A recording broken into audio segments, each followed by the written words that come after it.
মুরব্বীবর্গ, এই মাঠের মধ্যে, মাঠের বাইরে উপস্থিত লাখো ভাই বোনেরা, সাংবাদিক ভাইরা, ধানের শীষের ভোটাররা, আসসালামু আলাইকুম। আসসালামু আলাইকুম। আপনারা ভালো আছেন?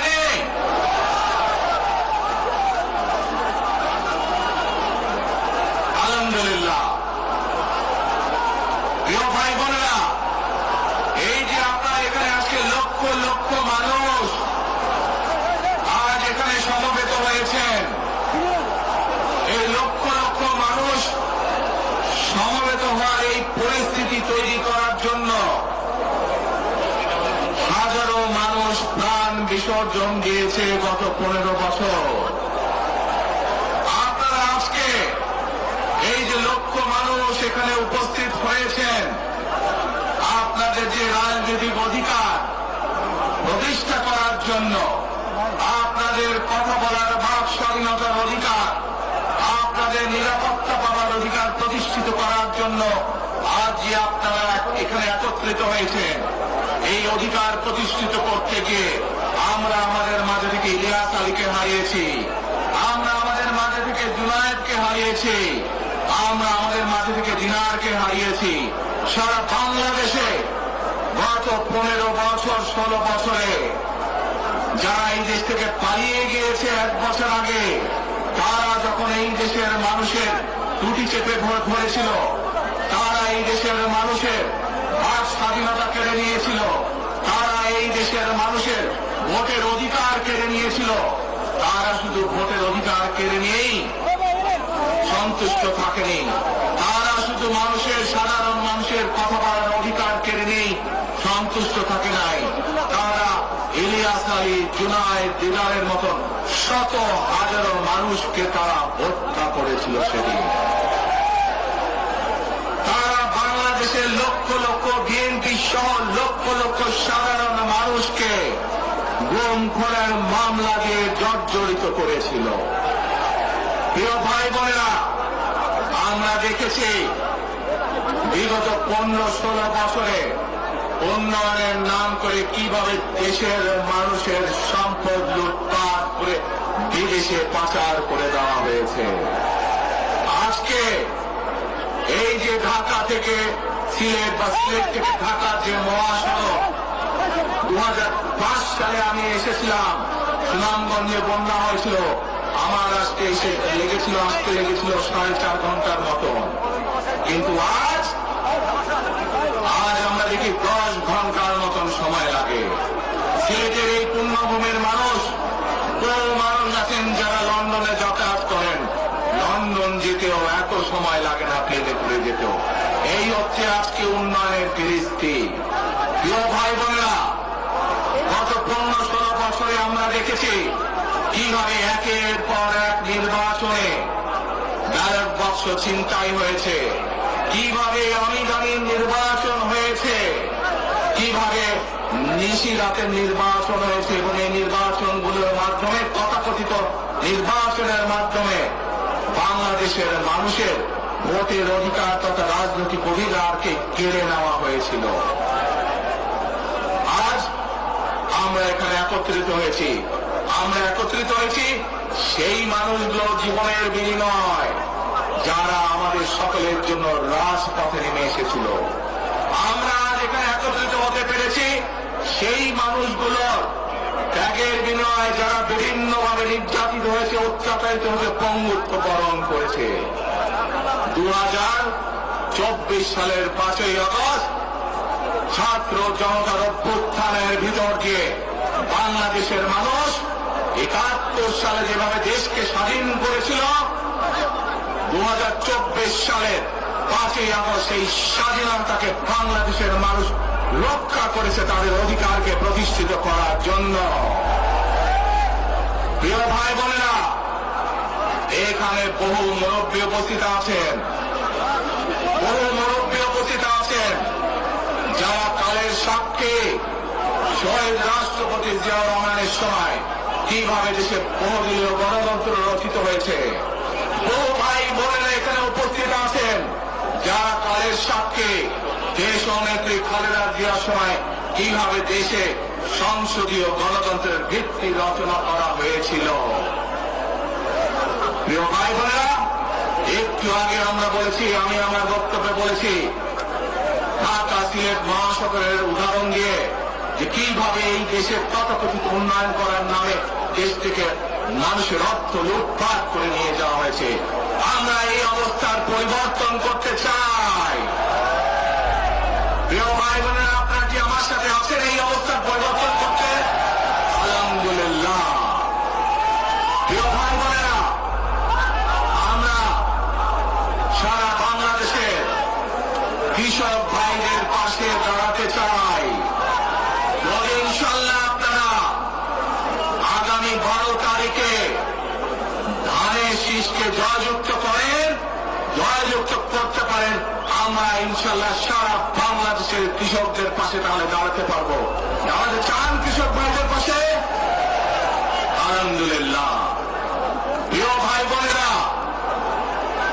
আমরা দেখেছি শহীদ রাষ্ট্রপতি জিয়া রহমানের সময় এইভাবে খাল খনন করা হয়েছিল সারা বাংলাদেশে, এবং সেই খাল খনন করার মাধ্যমে কৃষকদের সেচ সুবিধা সহ মানুষের পানির সমস্যার সমাধান হয়েছিল। জানেন আপনারা যে খাল খনন নিয়ে কে কে জানেন? কে খাল খননের কথা শুনেছেন? এই তো হাজারো মানুষ হাত তুলেছে। প্রিয় ভাই বোনেরা, বিএনপি ইনশাল্লাহ 12 তারিখের ভোটে নির্বাচিত হলে আমরা আবার খাল খনন কর্মসূচি শুরু করতে চাই। সারা দেশে, সিলেটের মানুষ সারা দেশে খাল খনন শুরু করতে চাই। কারা কারা খাল খনন করতে চান? আলহামদুলিল্লাহ। আমরা দেশে খাল কাটবো, দেশের নদীতে পানি নিয়ে আসবো, খালে দিলে পানি নেবো। কেন? আপনাদের মনে আছে কয়েক বছর আগে কিভাবে ওই পাশ থেকে পানি ছেড়ে দেওয়া হয়েছিল, সারা সিলেট শহর ভেসে গিয়েছিল বন্যার পানিতে, মনে আছে? সেজন্যই আমরা বলেছি একটি কথা, আমরা দেখেছি গত 15-16 বছর কিভাবে এই দেশকে অন্য দেশের কাছে বন্ধক দিয়ে দেওয়া হয়েছিল। সেজন্যই আমি বলেছি, দিল্লি নয়, দিল্লি নয়, নয় অন্য কোনো দেশ, বাংলাদেশ। প্রিয় ভাই বোনেরা, আমি আরেকটি কথা বলেছিলাম, যখন স্বৈরাচার এই দেশের মানুষের ঘরে চেপে বসেছিল, সেই কথাটা ছিল টেক ব্যাক বাংলাদেশ। মনে আছে? যে আমরা টেক ব্যাক বাংলাদেশের অর্ধেক পথে, হাফ পথে এসে দাঁড়িয়েছি, অর্ধেক পথে এসে দাঁড়িয়েছি। দেশকে আমরা স্বৈরাচার মুক্ত করেছি, আমরা গণতন্ত্রের প্রতিষ্ঠার যাত্রা শুরু করেছি। এখনো সেই যাত্রা শুরু হয়নি। 12 তারিখে ধানের শীষকে নির্বাচিত করার মাধ্যমে গণতন্ত্রের সেই যাত্রা শুরু হবে। টেক ব্যাক বাংলাদেশ মানে শুধু গণতন্ত্রের রক্ষা নয়, এর সাথে আরো কথা আছে। ওই যে বললাম খাল খনন, ওই যে বললাম কৃষক ভাইদের পাশে দাঁড়ানো, শুধু এখানেই থেমে থাকলে চলবে না। আমাদের দেশের জনসংখ্যার অর্ধেক হচ্ছে মা বোনেরা, অর্থাৎ নারী সমাজ। এই মা বোনদের কাছে আমরা নির্বাচিত ইনশাল্লাহ 12 তারিখে ধানের শীষ নির্বাচিত হলে আমরা তাদের কাছে তাদেরকে স্বাবলম্বী করে গড়ে তোলার জন্য, এখানে আপনাদের যাদের সংসার আছে জানেন, স্বামী স্ত্রী দুইজনে মিলে সংসার সুন্দর হয়, যাতে আমাদের মায়েরা আপনাদের পাশে, বোনেরা আপনাদের পাশে থেকে সংসারকে সচ্ছলভাবে গড়ে তুলতে পারেন। আমরা গ্রামে গ্রামে, শহরে শহরে সকল দুস্থ পরিবার যারা আছে, মধ্যবিত্ত নিম্নমধ্য সকল পরিবার কাছে ফ্যামিলি কার্ড পৌঁছে দিতে চাই। এই ফ্যামিলি কার্ডের মাধ্যমে আপনার পরিবার, আপনার মা বা আপনার স্ত্রী, আপনার বোনের মাধ্যমে আপনার পরিবার সহযোগিতা পাবে। কিন্তু এই ফ্যামিলি কার্ডকে যদি বাস্তবায়ন করতে হয় তাহলে কি করতে হবে? কি করতে হবে? ধানের শীষকে জয়যুক্ত করতে হবে। পারবেন ইনশাল্লাহ? প্রিয় ভাই বোনেরা, কৃষক ভাইদেরকে যেমন কৃষি কার্ড দিতে চাই আমরা সহযোগিতা করার জন্য, মা বোনদেরকে দেশনেত্রী খালেদা জিয়া যখন দেশ পরিচালনার দায়িত্বে ছিলেন মা বোনদেরকে বিনামূল্যে শিক্ষার ব্যবস্থা করে দিয়েছিলেন, মনে আছে? এখানে বহু মা বোন আছে সেই সময় যারা এই সুবিধা পেয়েছিলেন। আপনাদের ঘরে বহু মা বোন আছে যারা সেই সুবিধা পেয়েছিলেন। আর সেই মা বোনদেরকে আমরা ফ্যামিলি কার্ডের মাধ্যমে খালেদা জিয়ার সরকার শিক্ষার সুযোগ করে দিয়েছিলেন। আপনাদের আগামী দিনের ধানের শীষের সরকার, বিএনপি সরকার সেই শিক্ষিত মা বোনদেরকে, সেই মা বোনদেরকে, সকল মা বোনদেরকে অর্থনৈতিকভাবে আমরা স্বাবলম্বী করে গড়ে তুলতে চাই। প্রিয় ভাই বোনেরা, আসেন এবার টেক ব্যাক বাংলাদেশের আরেকটি কাজ বাকি আছে। সেই কাজ হচ্ছে আমাদের দেশের লক্ষ লক্ষ যুবক যুবতী অর্থাৎ তরুণ সমাজের সদস্যরা, যুব সমাজের সদস্যরা, লক্ষ লক্ষ সদস্যরা বেকার হয়ে বসে আছেন, আছে না? এই বেকারদের জন্য আমরা কর্মসংস্থান তৈরি করতে চাই। সিলেটের মানুষ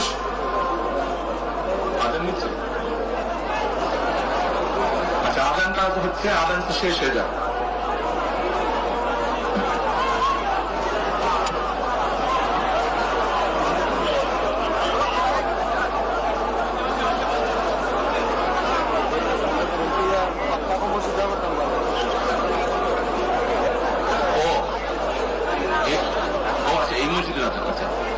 প্রিয় ভাই বোনেরা, এই দরগার মসজিদের আজান শুরু হলে আমরা কিছুক্ষণ বিরতি দিব আজানটা শেষ হওয়া পর্যন্ত। তাহলে তার আগে বক্তব্য রাখি নাকি? আচ্ছা, এই যে লক্ষ লক্ষ ভাই বোনেরা, সিলেটের মানুষ, অধিকাংশ মানুষ কোথায় যায়? লন্ডনে, তাই না? আরো অন্যান্য দেশে যায়। কিন্তু এই যে মানুষগুলো যাচ্ছে, এই মানুষগুলোকে আমরা বিভিন্নভাবে ট্রেনিং দিতে চাই। ট্রেনিং দিয়ে ভাষা শিক্ষার মাধ্যমে আমরা এই মানুষগুলোকে দক্ষ করে গড়ে তুলতে চাই। সিলেটের বহু মানুষ সৌদি আরব সহ মধ্যপ্রাচ্যের বিভিন্ন দেশে যায়। আমরা এই মানুষগুলোকে দক্ষ করে গড়ে তুলে কর্মসংস্থানের সুযোগ তৈরি করতে চাই। কিন্তু সেই সুযোগ তৈরি করা একমাত্র তখনই সম্ভব যখন কে আপনার ধানের শীষকে জয়যুক্ত করতে পারবেন। কি পারবেন? যুব সমাজের কর্মসংস্থান তৈরি করতে চাই। আমার লক্ষ লক্ষ ভাই বোনেরা বেকার হয়ে বসে আছে, আমরা তাদেরকে বেকার রাখতে চাই না।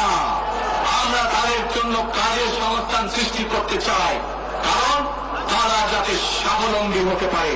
তাদেরকে বিভিন্ন বিষয়ে ট্রেনিং দিয়ে আমরা দক্ষ শ্রমিক হিসাবে গড়ে তুলতে চাই, সেটি দেশের ভেতরে, দেশের বাইরে যাতে করে তারা কর্মসংস্থানের ব্যবস্থা করতে পারে। সরকার থেকে আমরা ইনশাআল্লাহ সেই ব্যবস্থা গ্রহণ করব, যাতে সেই দক্ষ মানুষটিকে সারা পৃথিবীতে আমরা ছড়িয়ে ছিটিয়ে দিতে পারি, যাতে করে তারা স্বাবলম্বী হয়ে নিজের পায়ে দাঁড়াতে পারে।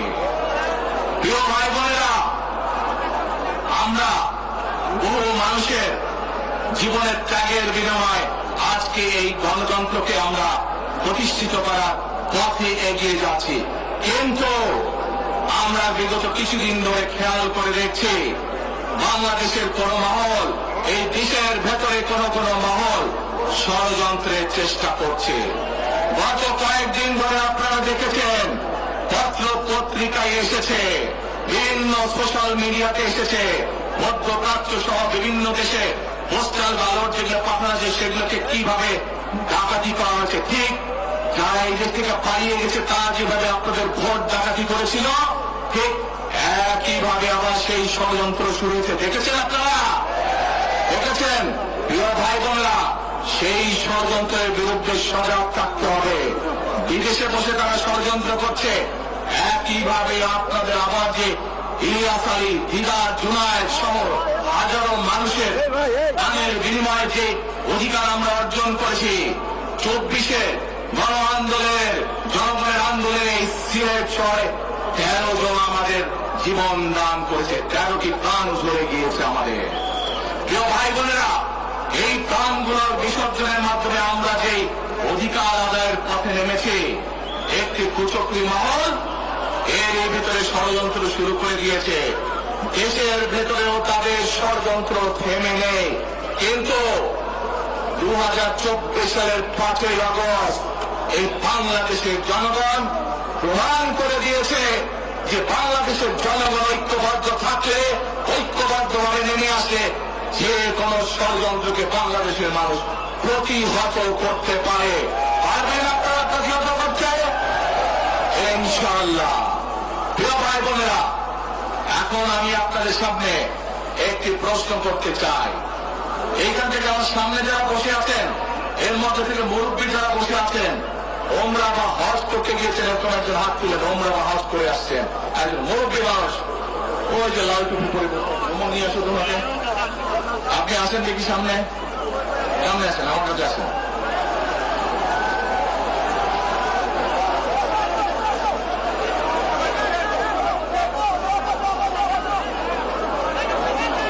চশমা খুলছে, চশমা খুলছে।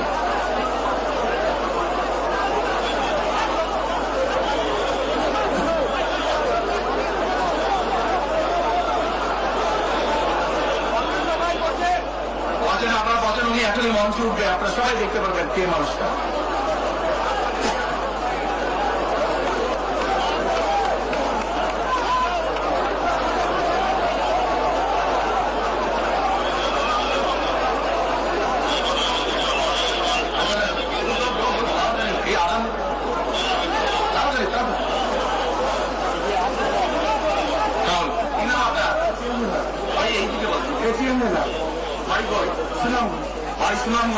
সুনামগঞ্জ কোথায়? এই সুনামগঞ্জের মানুষ আছে এখানে? আপনাদের মানুষ? আচ্ছা, এখন বলেন কবে গেছিলেন আপনি? হজে উমরায় গেছিলেন? এখন আমাকে বলেন, আপনি তো উমরা হজ করেছেন, আপনি কাবা শরীফে গেছেন, কাবা শরীফের মালিককে জোরে বলেন আল্লাহ। কাবা শরীফের মালিককে আল্লাহ। আল্লাহ। আমরা মুসলমান সবাই এই দিন দুনিয়ার, আমরা যে পৃথিবী দেখে, পৃথিবীর মালিককে আল্লাহ।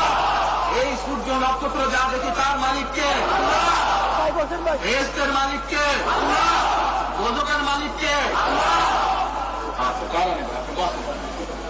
আপনারা সকলেই সাক্ষী দিলেন, দোজখের মালিক আল্লাহ, বেহেশতের মালিক আল্লাহ, এই পৃথিবীর মালিক আল্লাহ, কাবার মালিক আল্লাহ।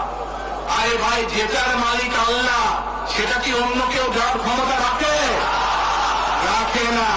তাহলে কি দাঁড়ালো? নির্বাচনের আগেই একটি দল এই দিব ওই দিব বলছে, টিকিট দিব বলছে না? এটার মালিক মানুষ না।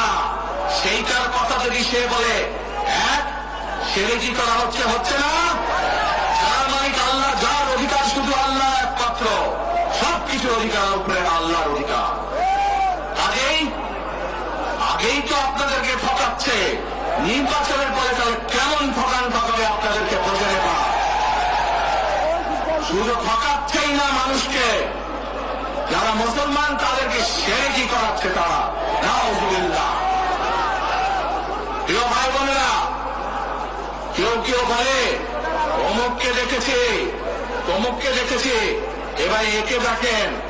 প্রিয় ভাই বোনেরা, 1971 সালের যুদ্ধ, যে যুদ্ধে লক্ষ মানুষের প্রাণের বিনিময়ে দেশ স্বাধীন হয়েছে, আমাদের এই প্রিয় মাতৃভূমি। সেই মাতৃভূমিকে স্বাধীন করার সময় অনেকের ভূমিকা আমরা দেখেছি, যাদের ভূমিকার কারণে এই দেশের লক্ষ লক্ষ ভাইয়েরা শহীদ হয়েছে। এই দেশের লক্ষ লক্ষ মা বোনেরা তাদের সম্মানহানি হয়েছে। কাজে তাদেরকে তো বাংলাদেশের মানুষের মধ্যে দেখেই নিয়েছে। এখন প্রিয় ভাই বোনেরা, এই কুফরির বিরুদ্ধে, এই হঠকারিতার বিরুদ্ধে, এই মিথ্যার বিরুদ্ধে আমাদেরকে ঐক্যবদ্ধ হতে হবে। আমাদেরকে ওই যে টেক ব্যাক বাংলাদেশে থাকতে হবে। আমরা দেশকে স্বৈরাচার থেকে মুক্ত করেছি, এখন মানুষের অধিকারকে প্রতিষ্ঠিত করতে হবে। শুধু ভোট, শুধু কথা বলার অধিকার প্রতিষ্ঠিত করলে হবে না, মানুষকে স্বাবলম্বী করে নিজের পায়ে গড়ে তোলার ব্যবস্থা করতে হবে। প্রত্যেকটি মানুষ, বাংলাদেশের মানুষ যাতে ঠিকভাবে, ভালোভাবে খেয়ে পরে বেঁচে থাকতে পারে, প্রত্যেকটি মানুষ যাতে নিরাপদে রাস্তা রাস্তায় চলতে পারে সেই ব্যবস্থা করতে হবে। সেটাই হচ্ছে টেক ব্যাক বাংলাদেশ। আমরা বিগত 15 বছর দেখেছি, অমুককে বলে এসেছি তমুককে ক্ষমতায় রাখার জন্য, বলেছিল না? সেজন্যই বলেছি দিল্লি নয়।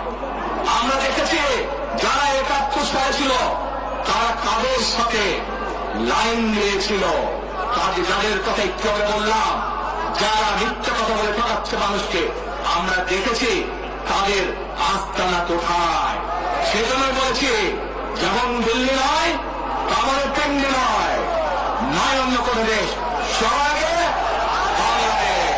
এবং যেহেতু আমরা বিশ্বাস করি দেশের মানুষই হচ্ছে আমাদের রাজনৈতিক সকল ক্ষমতার উৎস, সেজন্যই আমরা দেশের মানুষের ভাগ্য উন্নয়নে বিশ্বাস করি। এবং সংক্ষেপে আপনাদের সাথে যে কথা বললাম, শুধু ভোট এবং কথা বলার অধিকার না, বিএনপি চায় আপনাদের দেশের মানুষকে অর্থনৈতিকভাবে স্বাবলম্বী করে তুলতে, দেশের নারী সমাজকে, মা বোনদেরকে, দেশের যুব সমাজকে, দেশের প্রত্যেকটি কৃষক সহ প্রত্যেকটি শ্রেণী পেশার মানুষকে বাংলা বিএনপি চায় আগামী দিনে ইনশাআল্লাহ সরকার গঠন করে প্রত্যেকটি মানুষকে স্বাবলম্বী করে গড়ে তুলতে। প্রিয় ভাই বোনেরা, সেজন্যই আমরা আরেকটি কথা বলি, আমরা দেখেছি কিভাবে শহীদ জিয়ার সময়, দেশে খালেদা জিয়ার সময় দেশকে আমরা এগিয়ে নিয়ে গেছিলাম। দেশে কলকারখানা তৈরি হয়েছিল, মানুষের কর্মসংস্থান হয়েছিল, দেশের মানুষ বিদেশে গিয়েছিল। সেজন্যই আমরা বলতে চাই, করব কাজ, করব দেশ, সবার আগে বাংলাদেশ। করব কাজ, করব দেশ, সবার আগে বাংলাদেশ। শেষে আবারও আপনাদের কাছ থেকে আগামী 12 তারিখে বাংলাদেশের পক্ষে ভোট চেয়ে একটি কথা বলতে চাই, ইনশাআল্লাহ আগামী দিনে বিএনপি সরকার গঠিত হলে আমরা নবী করিম সাল্লাল্লাহু আলাইহি ওয়াসাল্লামের ন্যায় পরায়ণতার ভিত্তিতে ইনশাআল্লাহ দেশকে পরিচালনা করব।